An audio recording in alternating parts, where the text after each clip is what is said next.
Gonna do a little slideshow. Yay, I love Kathy's slideshows. Oh, if I can find I'm really scattered today, everybody. Have a little You and me both. have a little patience with me. Oops, it doesn't work that way. If I just go to the slideshow, you can't see it. Okay, share.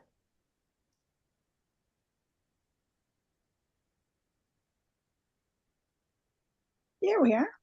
There we are. Great. Welcome. Yeah. Congratulations on becoming, what should we call it? A taronaut, a tarologist, a taroist, Tarot hose. a tarot explorer, a tarographer. Tarographer. I like tarographer. Tarographer. An adventurer of the cards. And we're all oracles, we know that. You're crossing the borderlands into a new realm. We're mixing our personal intuition with art, with ancient archetypes, and hopefully with play. This is hopefully going to be fun. So these are some of my teachers. I call her Saint Lady Frida Harris, who did the art for the Thoth deck. Barbara Balkan was a teacher who is from Maine. I had a teacher in Memphis, and I don't remember her name. Rachel Pollock Sabin, we all know. Shay, we all know. And Letitia Barbier, who's the author of one of those books that I put in our email. In this world of everything digital, we're going to shift back into our body and into our heart and into the physical realm and into play. We're going to hold these cards in our hands, which is so nice. They're tactile. And for me, it's mostly about beauty. We're partnering with beauty. And we're going to be reading the language of beauty, the language of poetry, the language of symbols. We're going to dive into history and art. I think this is a really special journey, which is why I've been doing it for so long. The cards speak to us through words and their established meanings handed down, but mostly through their images and their beauty. I think they're like musical pieces, and they're like the best poetry. And they're like the paintings of the masters. They can take us to other places. When we're doing tarot, we're not doing any shoulds. If something doesn't jive with what feels good for you, then it is an absolute no way.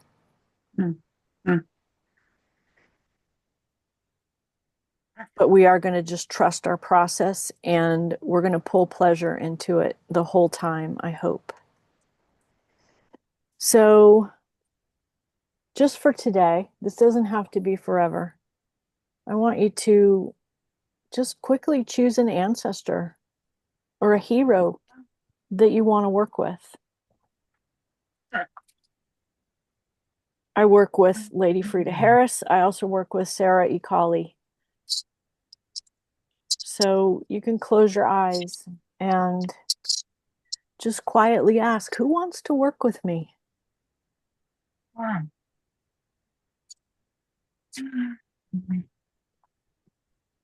Come to me. Who wants to step up for this work? For today, for this month, forever? Maybe there's more than one. Maybe it's a real person. Maybe it's not. Maybe it's an ancestor of yours you've never met.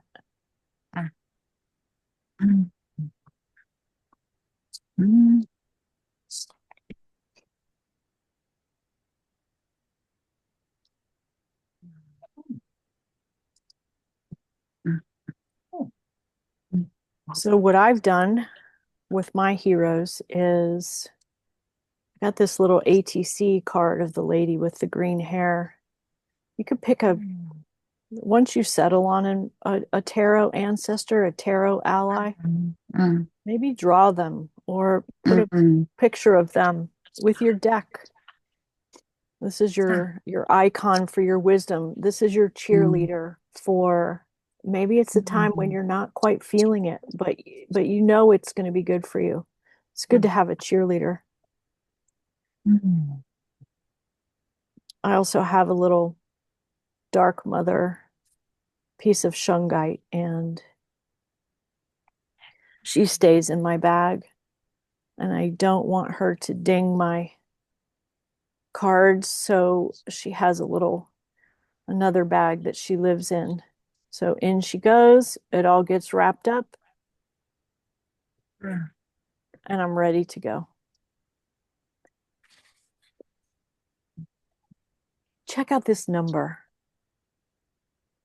Talk about a vast, wide open world available to us working with this realm, this field. I don't even know what you'd call that number. It's 2 to the 78th power are the possible tarot combinations. It's kind of ridiculous.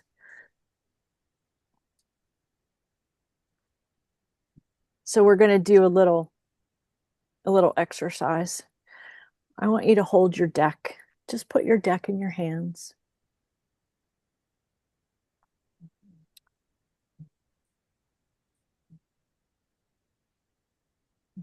You are holding the divine in your hands. You're holding talismans of the meaning of life. You're holding a key to all the questions. And you're holding a powerful witness. This is a kind and honest witness to your triumphs and losses. And maybe it's a witness to your work with other people. Sometimes this is a really, I'm not going to say brutal, I'll say brutally honest witness who can talk to you only the way that a good friend can. This is a non-judgmental witness who you can pour your heart out to, and they'll never betray you. You're holding a powerful translator in times of confusion or when what you're wondering about is foggy or misty. This deck holds specific truths. And the combination of you, this deck, and the divine, those are the truths that you're holding. You're holding all the facets of every relationship there ever was in all of time. These cards, singly and in endless groupings, can explain what the most sage grandmother knows. You're holding poetry that will weave in and out of your heart. You're holding a pocket museum, this collection of art and icons and stories that you have access to at any moment you choose. You're holding a symphony. If you listen closely, you can hear incredible music and harmonies and songs and tales. And I think that you'll write your own symphonies. You're holding dance. These characters, they brush against one another as they come in and out of your life. And you're holding the rainbow, all the rainbow colors and all the delight of the rainbow.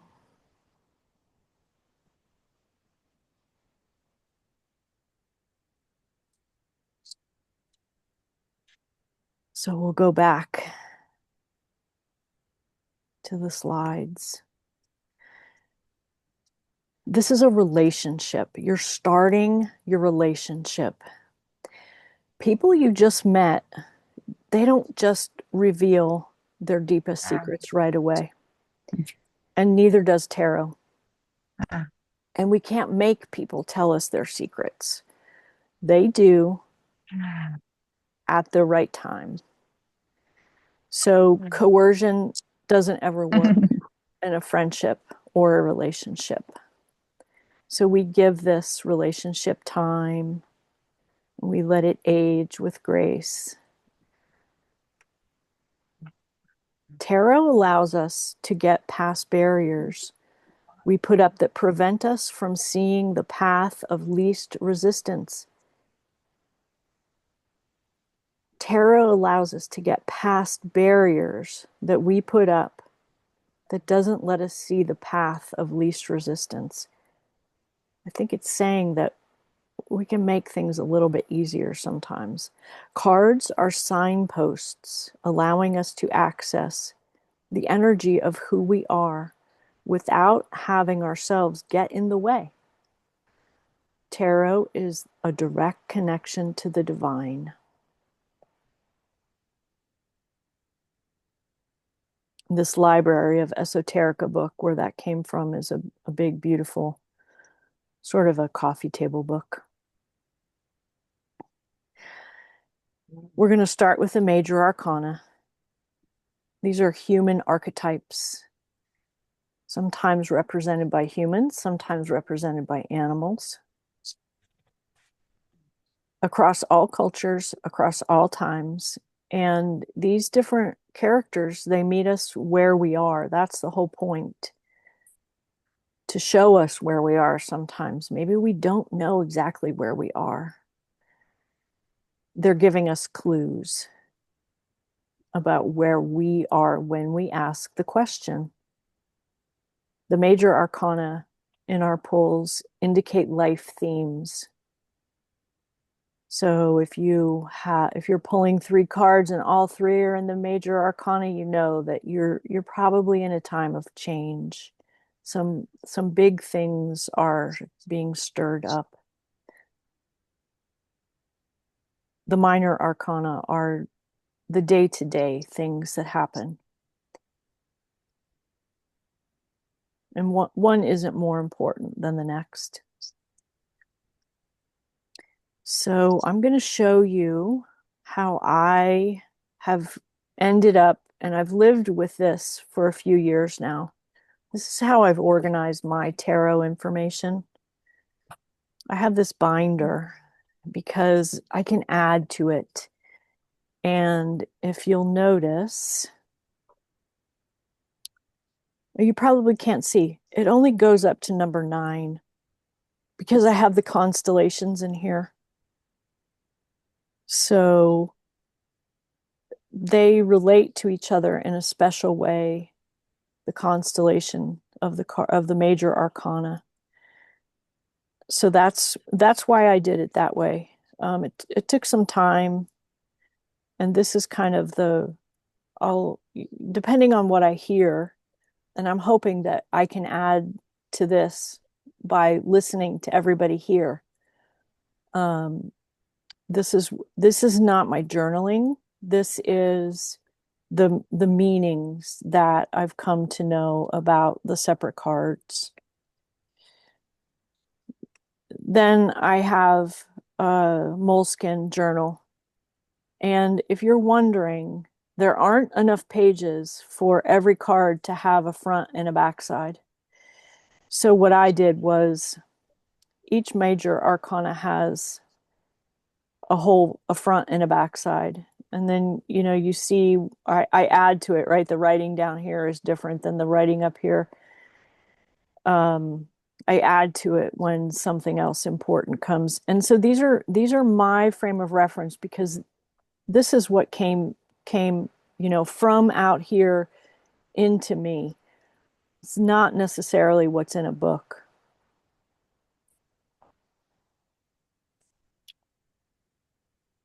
And that, let's see. Okay, write this down. This is our next meeting. 2 weeks is already going to be June 12th.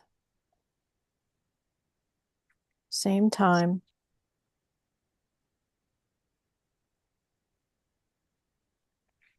So what we're going to do today is we're going to go through some writing prompts about your deck in general, and then a little bit about our first card, the Fool. I thought since we talked last time that 2 weeks might be too long to do one card each gathering, that we could do the constellations if you want to. So the first one is the Fool. He's 0. He, she, they are 0. So we'll do the Fool separately. And then the next class, so after June 12th, would be the Magician 1. Wheel of Fortune is 10. 1 plus 0 is 1. And then the Sun is 19. 9 plus 1 is 10 equals 1. So for those 2 weeks, you would be exploring 3 cards.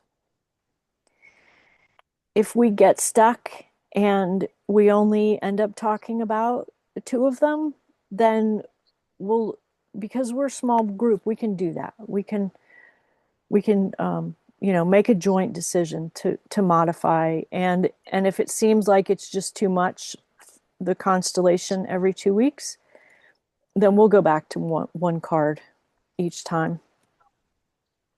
So you can just kind of keep me posted about how you feel about that. So grab your journal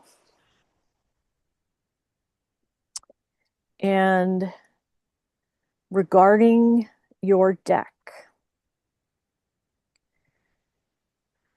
Your deck as new friend. Hello, deck. You are so beautiful, and I chose you to come and work with me. Ask your deck, what are you here for?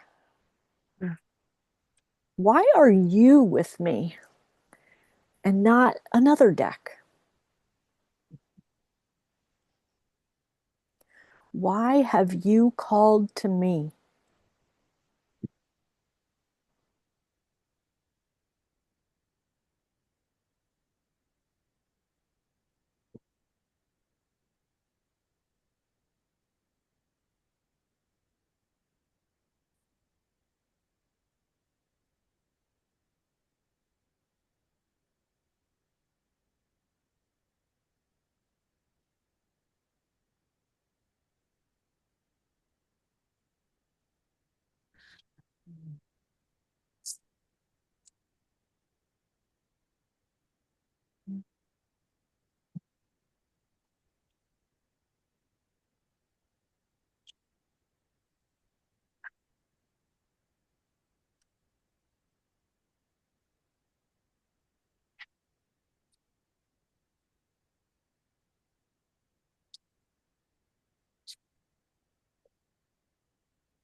So we're starting a new relationship, and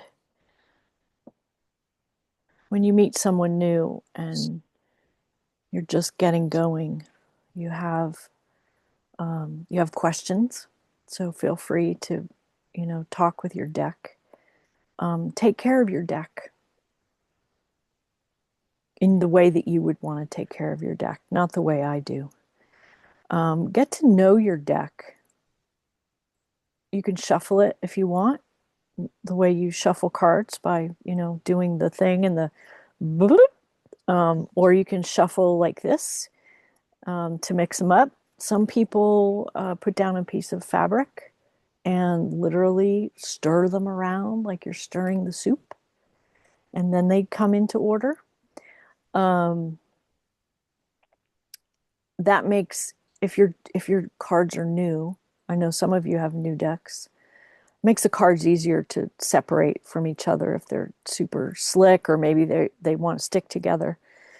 Um, put them back in a pile and then put them back in order. And you start to get it. You're just going to like hear things and know things and then mix them up again. If you don't feel like writing on a certain day, just hold your deck and shuffle it and then put it in order again.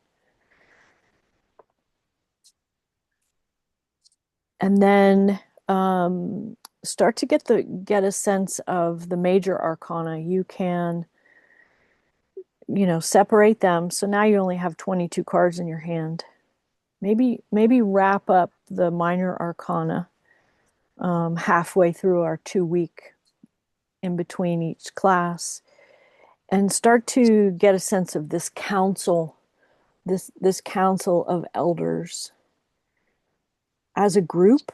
Like you're walking into the town meeting, or the solstice meal, and they're all gathered and they all have stories. And does one always sit at the same spot at the table? What do they like to eat and drink? These are your associates. You can look at them as your colleagues in life and your mentors. You might start to get a strong sense,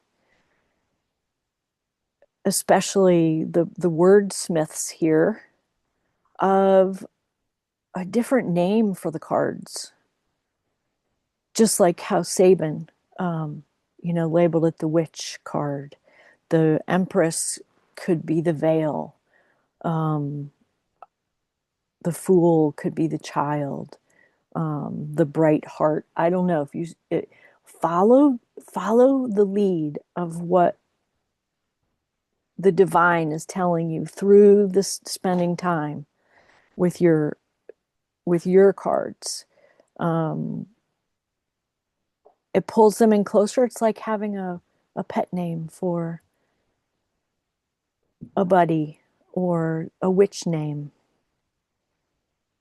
or a nickname for a friend. So, in the same way that you would protect a close relationship, do the same with your cards. Protect them however it feels right to you.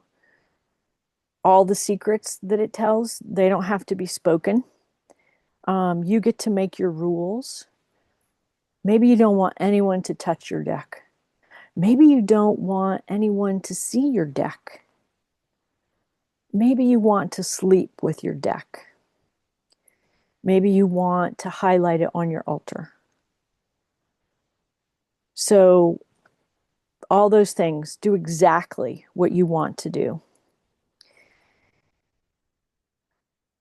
I want to talk about how we'll have sort of the same framework, and then you can start to modify this for every single card. I'm going to send these questions to you when we're finished in an email, and then you can kind of go through them for the Fool.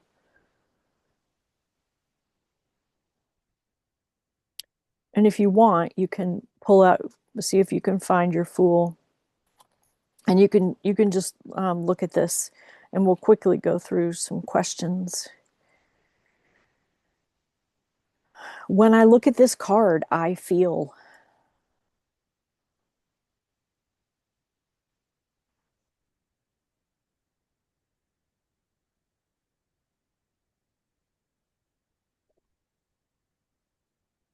Have you ever felt like this character?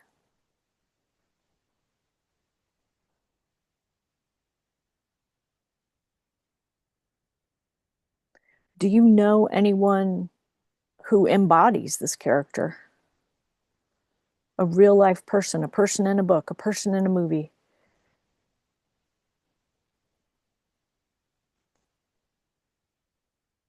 In what ways are you similar to the Fool?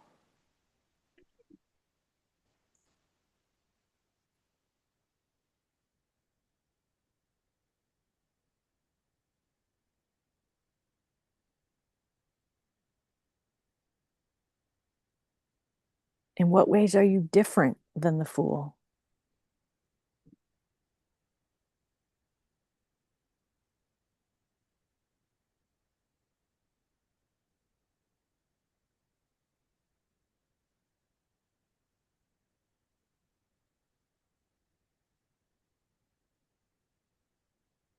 In what ways do you wish that you were more like the Fool?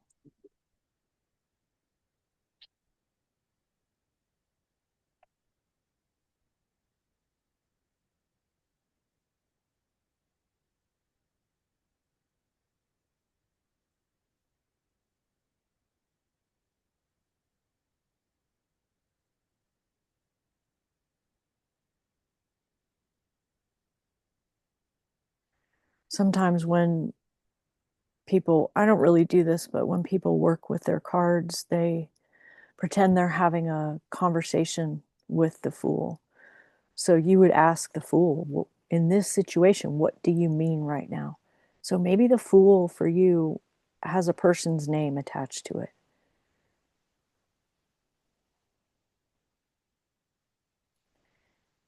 And because Fool is it's a proper name, that means it's a noun, right? So switch it up and turn that card into a doing card. And I think about it as adding an ing to the Fool. So what does fooling mean? If you're out there doing some fooling, living your life fooling, what does fooling look like?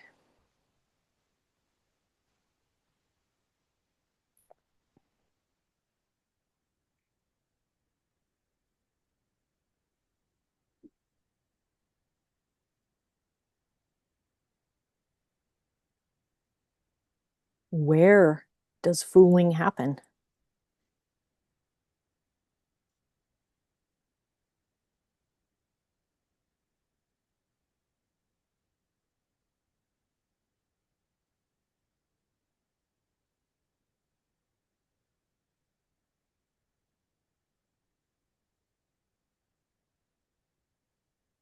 When does fooling happen?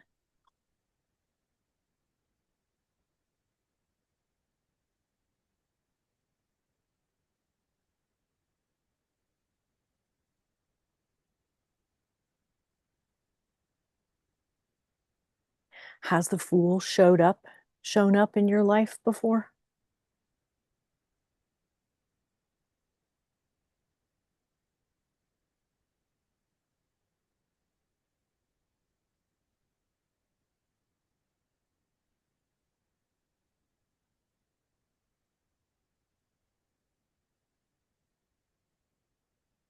Now switch up the gender.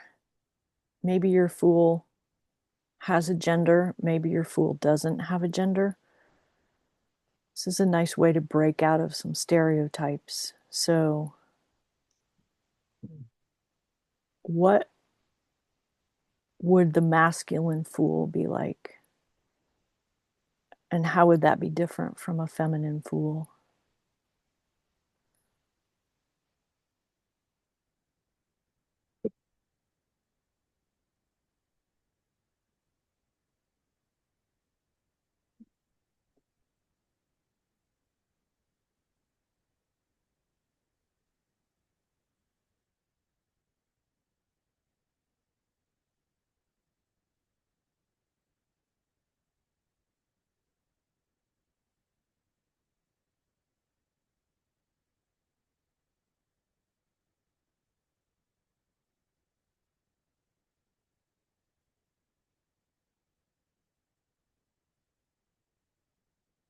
And when you're doing your writing on your own, you could take the time to put yourself behind the eyes of a feminine magician, a masculine empress, and see what comes out. It's like Susie von Menzenkamp.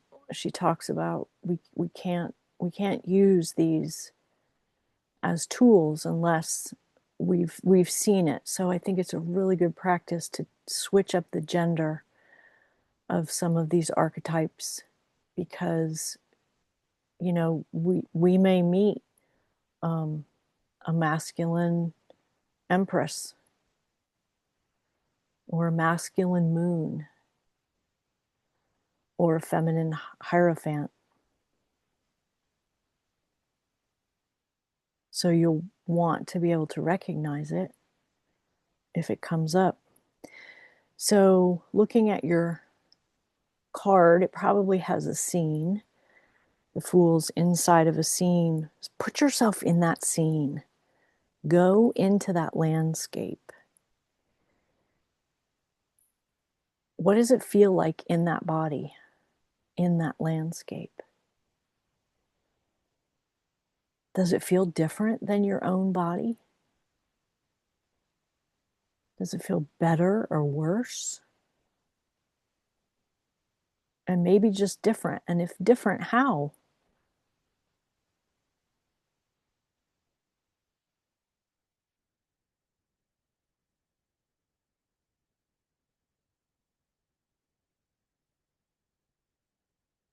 Is there an age attached to the Fool?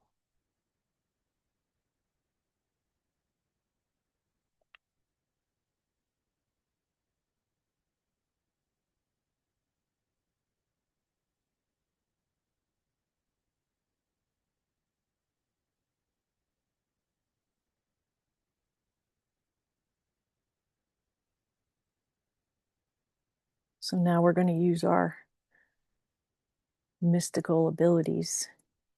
You are the Fool in that card, in the landscape. And now, as the Fool, you're going to use your animal senses. And what do you see?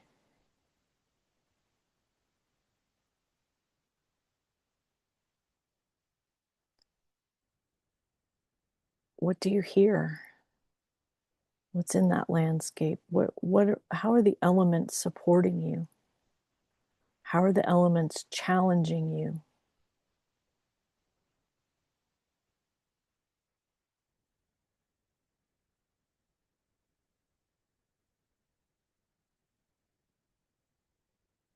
What do you smell? What do you taste?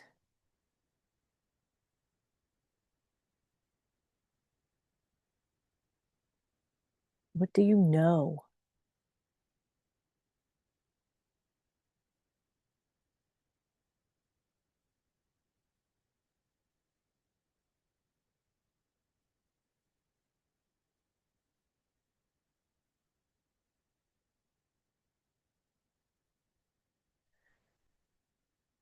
And then become part of the action in the card. The Fool is usually getting ready to make a big step. Sometimes not. Um, they're usually doing something, or they're seated. Um, what's the story? What just happened? What's about to happen?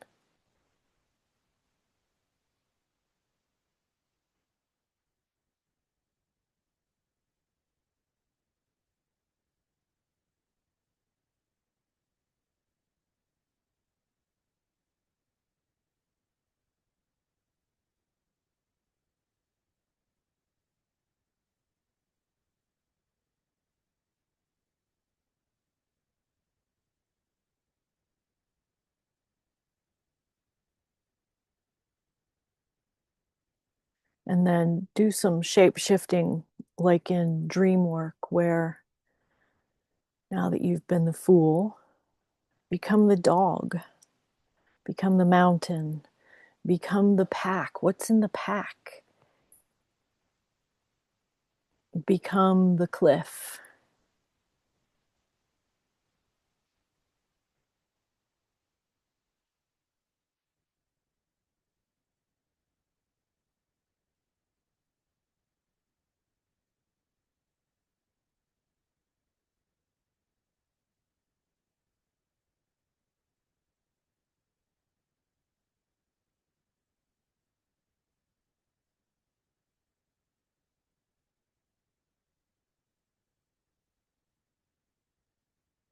since the minor arcana is divided by elements, see what elements you find in the major arcana cards. Sometimes all the elements are there, even in tiny ways. So look at the interplay of the elements in each card.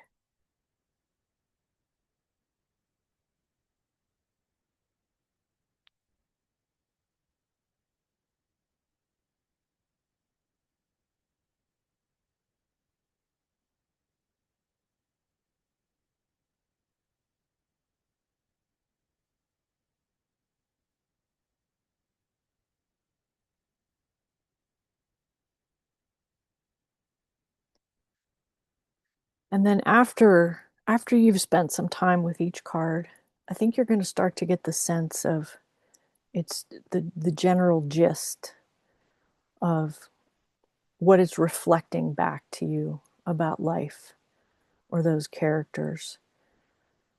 But I wouldn't start there. Wait until you really feel like you've been the tarotologist and you've gone in with your microscope and your goggles, and you've taken samples and measured distances before you start to get what the card means.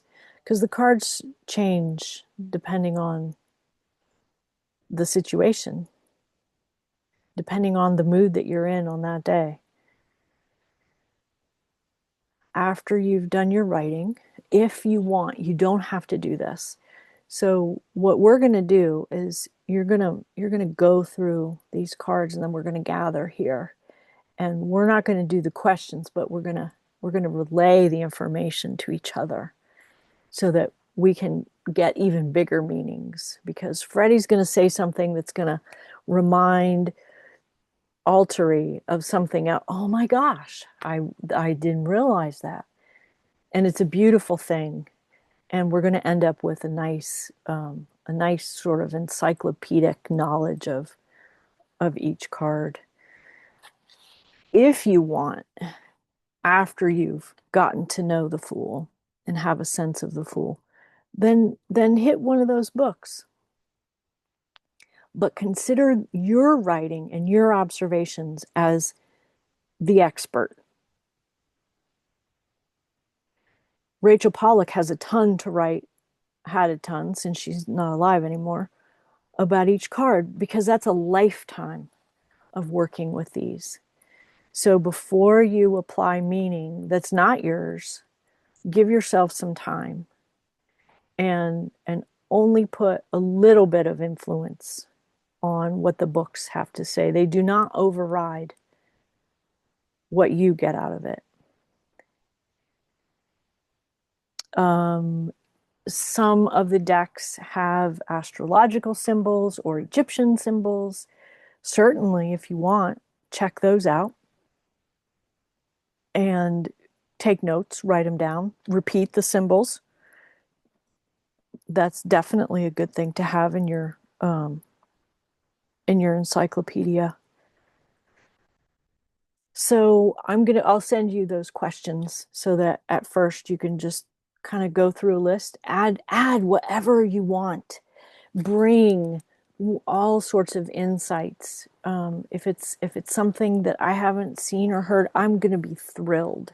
So we're explorers, and we're using our creativity, and we're listening really carefully. I think that's what I have for today. Yes. But we can do a few little card pulls if you want. Does anybody want to say anything? Questions? I have a question. Pentacles is earth, cups is water. Mhm. What's swords and wands? Swords are air, Air. thinking, decisions. Wands are fire, creativity. Got it. Thank you.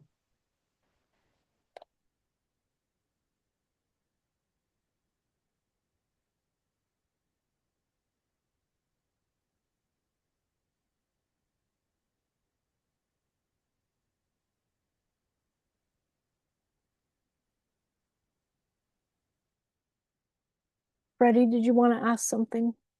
Two things now. What was coins? Earth, pentacles, resources, your survival, food, shelter, clothing, money. I think I missed receiving the book resources. It was probably in the class that I missed.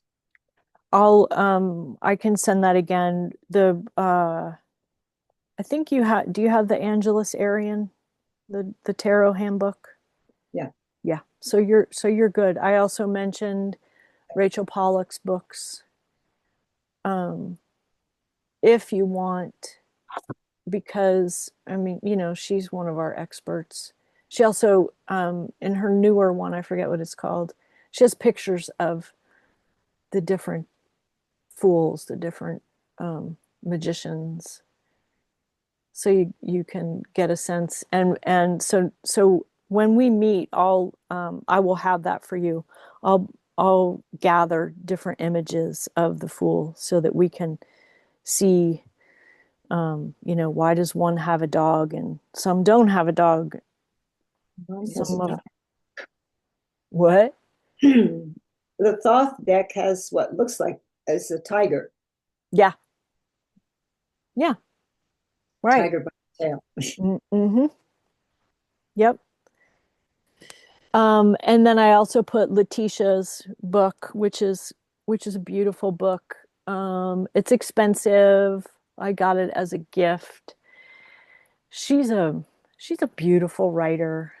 It's very poetic, and she has studied lots of art and art history. So her, she combines the tarot with a lot of wisdom about art, which is always fun. But what I'm going to be doing for this is preparing, hopefully, some delicious things to look at and listen to for each card.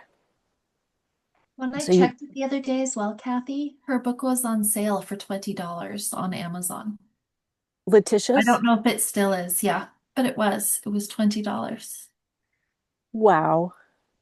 She's getting ready to kickstart or Patreon one of those for a major arcana that she's putting out with an artist. So maybe that's why she's really doing a push to have a big following. What's the Yeah. name of her? What's the name of her book? Her name is Letitia, Laetitia. Lae. Yep. Tetia. Barbier. She's French. Got it. Finally, it came up. Yeah, you have to know how to spell it. Was that Yeah.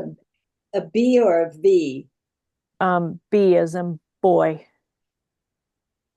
Is it still on sale, Janet? Well, am I looking? Can it? Yeah, it will allow me. So this says Tarot and Divination Cards, a visual archive. Is Yep, that that's it. That's it. Yep. that's it? Yep. Well, I lied, it was $25. yeah, but it's 40% off. Yeah, that's So that's great. significant. Yeah, it's do you want me to show mine so you can have a sense of it? Yeah. Okay, I'm just gonna, it's right here. I'll just grab it.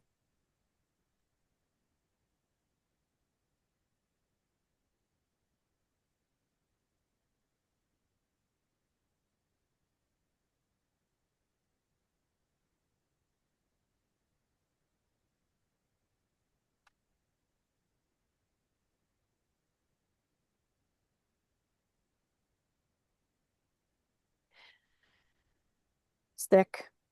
Oh, Oh, wow. It's not that big. Um, it's embossed. It's a beautiful book. There's the spine. So what she does is, okay, table of contents. I don't know if you can read it. hmm Yeah.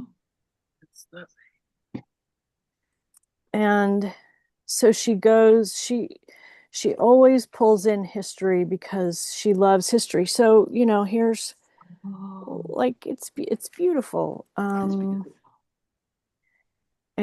here's art as she's there. It's got a lot of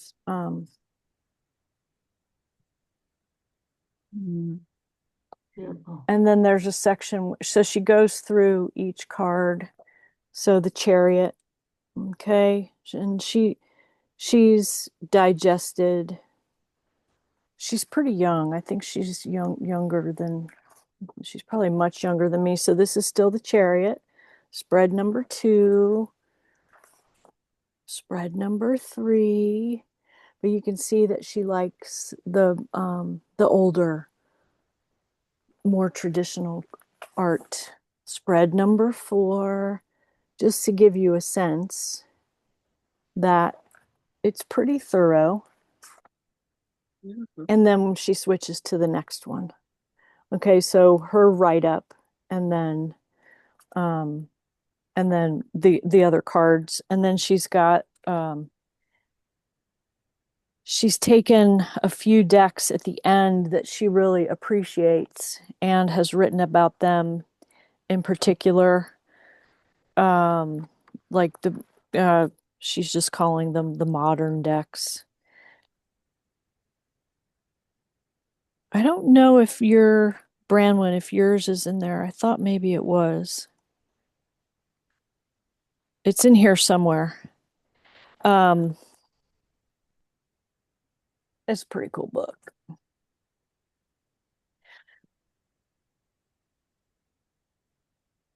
If you want to spend the money. And mine is signed. I got it from my mom. Thank you for sharing that. Yeah. Anything else? Do we want to? Yeah, go for it. When you were talking about the constellations earlier, I know that there are different constellations. Were you talking about specific constellations that we're going to be looking at? They call it constellations when you use the numbers of the cards and put them in a group. So the Magician is 1, and I don't have all my my card, the numbers aren't right in my head. So the Magician is number 1, right? Wheel of Fortune is number 10. 1 plus 0 in numerology equals number 1. So far the Magician and the Wheel are in the constellation. And then number 19 is the Sun. So 9 plus 1 equals 10. 1 plus 0 is 1. So we have 3 cards that reduce down to the number 1. We call that a constellation. Got it. Thank you. And there are so many ways. This is the crazy relationship between the cards. People divide the 3 into 3 lines of 7, and then up and down they relate. It just goes on and on, the relationships between them. And doing the constellations is one way to do it. And they sort of evolve within the constellation. Yeah, so that's what I mean. Not like the stars constellations. Sorry. Meritot in Angelus's book, she's got a chapter on that. Oh, thanks, Tony. It's a little. I jumped a little bit further. I'm not actually there myself, but I had the same question. Like, what are these constellation things?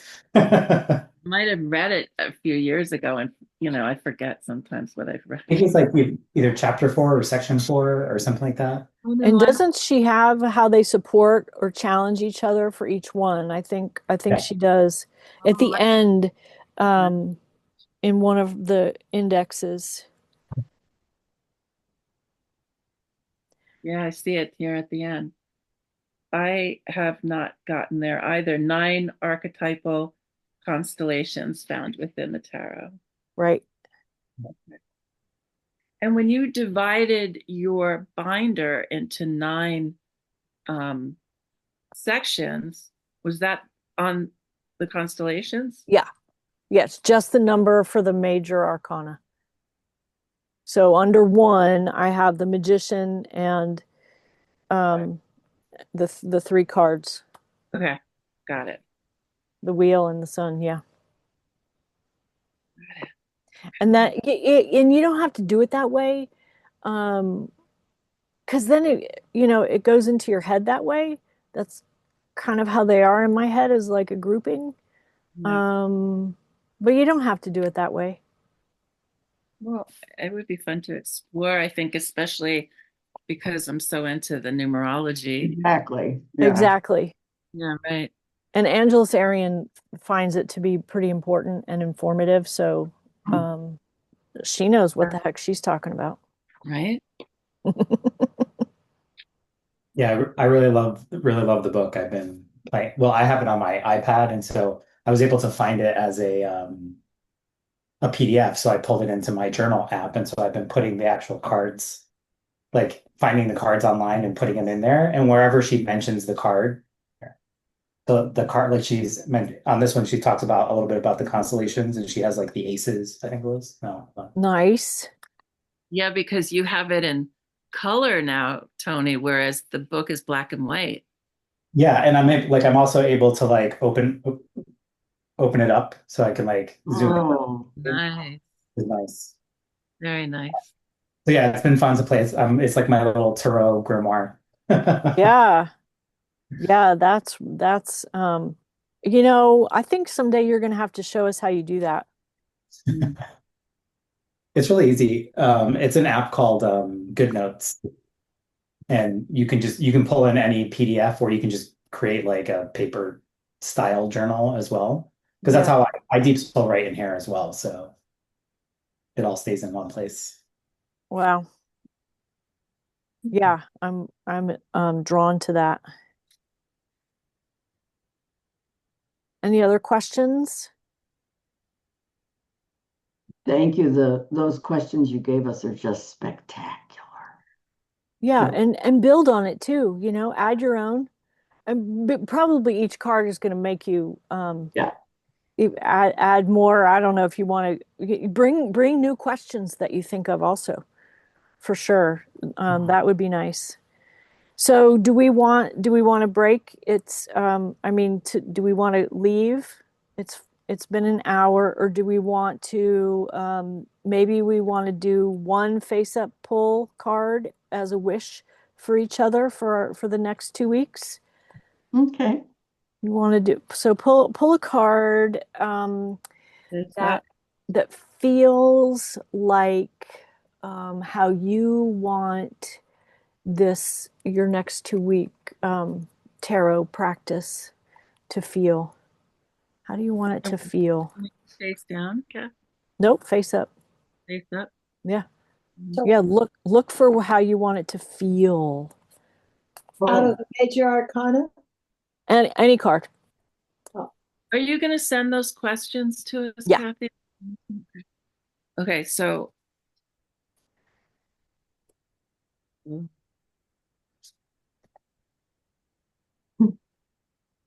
This is so hard because every single one of these is just, yeah, that and that and that.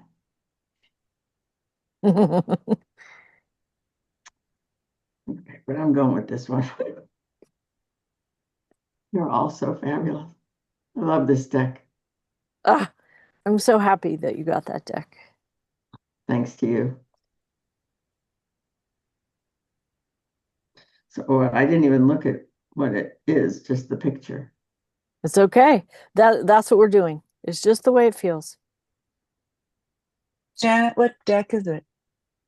Mystical Moments, a tarot of mystical moments by Katrin Wells Stein. Kathy has often shown us cards from this deck in Lotus and Lily, and then because as I go through, I go, oh yeah, that was it. Oh yeah. But I don't think you ever showed us this one. It's just so pretty. They're all just so, Oh, evocative. your horse made out of leaves. I can't even believe it. Well, look at this one for how I want everyone to feel. I mean, it's just not the cutest thing ever. It happens to be the Page of Wands, but it's a person looking at the world through the magnifying glass. So it's like, isn't that perfect? We're like looking into at the world through the tarot. And of course, there's a toucan there because there should always be a toucan there. But it's her face and it doesn't want to get clear. But isn't that adorable? It's beautiful. That's the discovery we're all going to be making with the Fool for the next 2 weeks. Beautiful. Page of Wands. Okay, so that's Janet's wish. Janet, do you want to pass it to somebody else?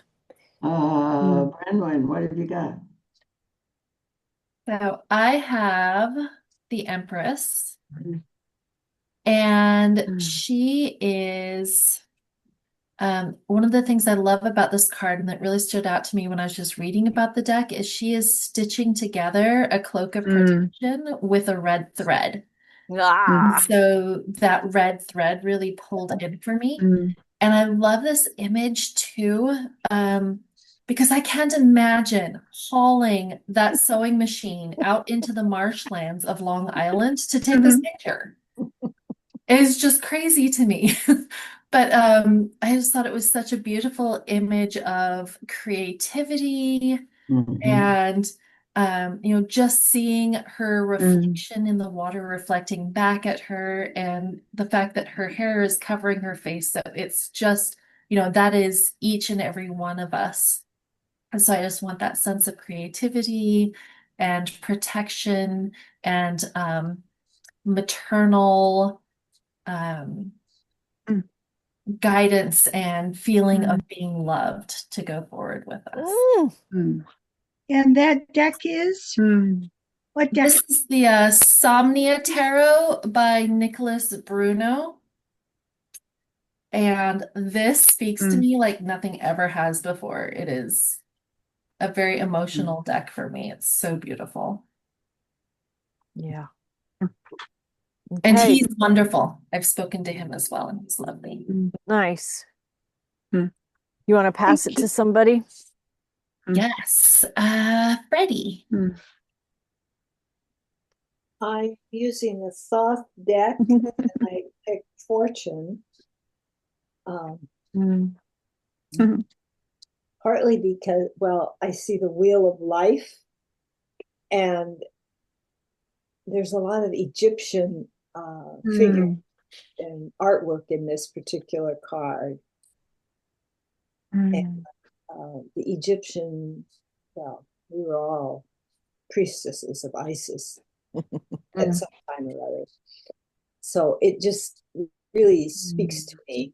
And I like the gold and the kind of water, and it looks, I mean, it's not water, but it can be. The swirls. So it just, and then there's a star, which we each are a star. So, yeah, that's pretty much why I've chosen this one at this point. Beautiful. Do you want to pass it? Tony. Okay, so hold on, because I think you guys are over here. I picked the Lovers card because we're starting a relationship with the tarot, and so my wish is for us to, create that relationship and build that relationship and nurture it and love it, and just, we got the wizard in there too to bring in some magic. And the deck is? This is the Thoth deck. Okay.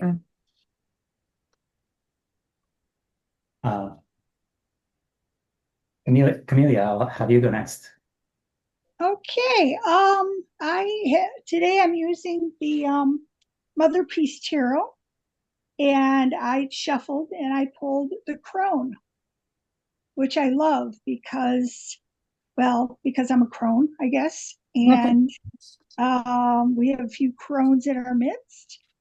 And it's just an interesting card. There's mountains, there's the crone is looking up at the, like, I guess it would be the sky, but there's like what looks like to be a cat reaching for either a star or the sun. And so that's kind of fascinating. And then there's some other little creature there that I haven't quite figured out what it is. So anyway, yeah, I think that this is it to me, because it's the crone card. It speaks of wisdom, which is what we all have, and we're all going to be sharing. So I love that. Beautiful. Do you want to pass it, Camellia? Yeah, let me see here. Who hasn't? Atari? So I mentioned that many years ago, I enrolled in a tarot class, and part of what they do is they have us paint the pictures. I believe this is the right deck, is that right? Mm-hmm. I'm so new at this. I feel wonderfully beginner. I picked the Chariot, and I'm going to paint, as we go through all the different major arcana, I get to paint them like this one. Nice. Yeah. And so I picked the Chariot. It really spoke to me because I feel like I am moving spiritually into new realms.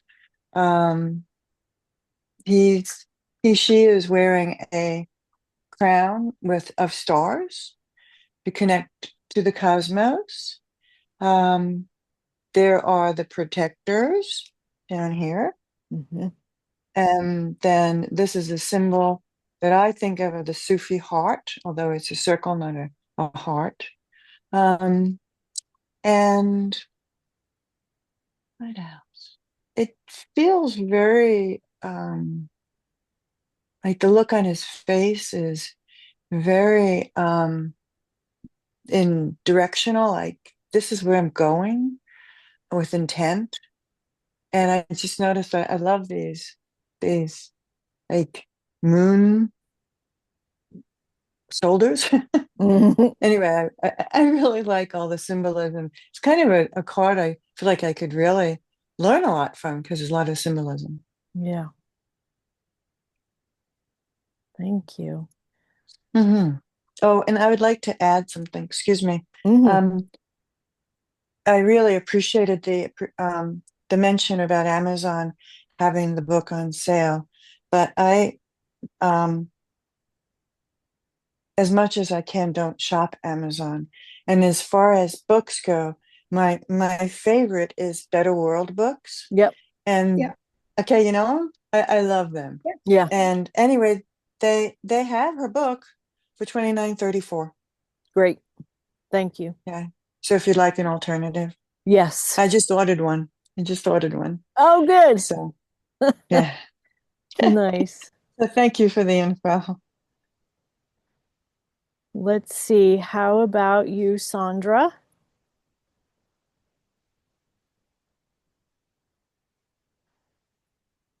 Okay. I'm using the Rider deck, and I picked the Wheel of Fortune. And this to me represents knowledge and exposing us all to the universal wisdom.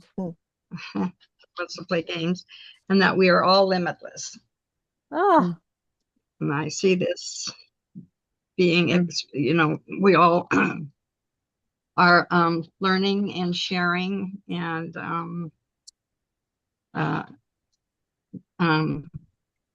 we're just learning all kinds of different things.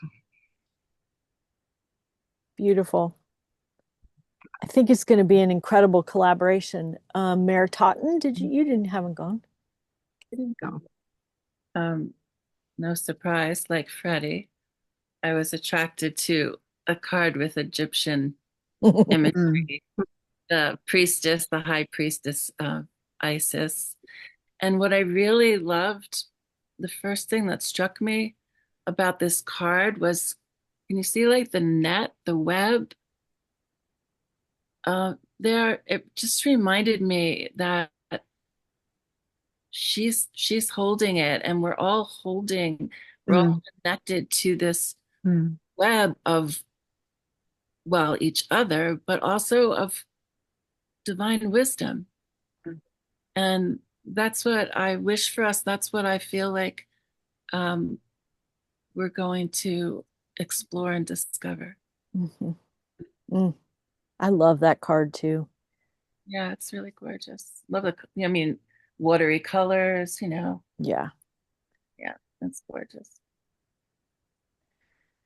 Thank you. Let's see. Here's That's my the card. chocolate? Yeah, that's I'm sorry, was that the chocolate? Okay. Yep. Just wanted to check. Yeah. So this is the one I picked. Ooh.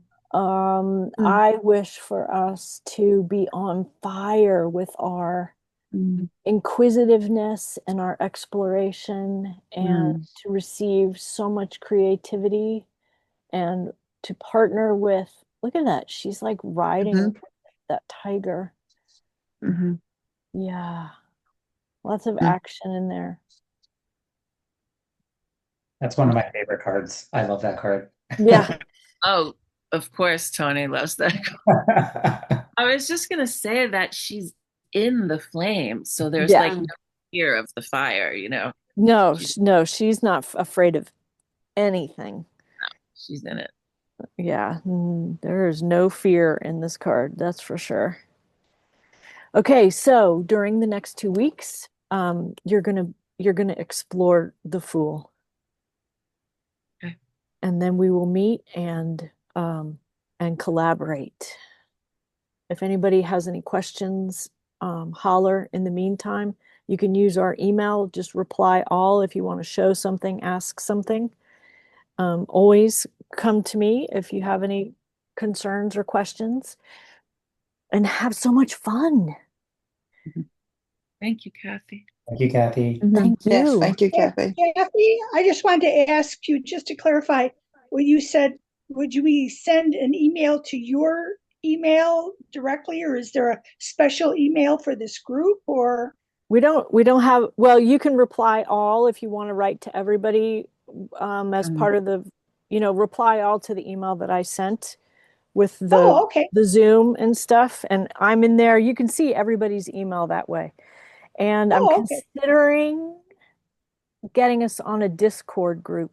I'm considering, and that way we can kind of see how it works. I see a few furrowed brows. Not very hard.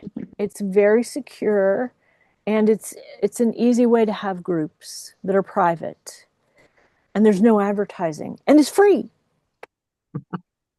Is that instead of a Facebook group? Yep. Okay. Oh, good.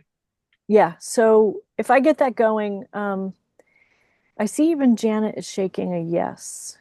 Because if you can find, we could do it for the 6 and 7 as well. I looked at some Mighty Networks and some others, and I'd have to ask people to do this other thing, and there's a charge, and I went, yeah. So yeah, you go check it out. Well, I've been part of Discord groups, and you have to go and create an account just like any other place. So you're going to have to go through that hassle, but then you're just invited to the group, and then we have our different threads. I really like it. So okay, so I'll do that in this 2 weeks, and I'll send instructions, and we can communicate easily that way. You can do to individuals, you can do to the whole group. We can have different threads. We could have a Fool thread and a priestess thread, and the whole thing. Yeah. Okay. Thank you. Love to you all.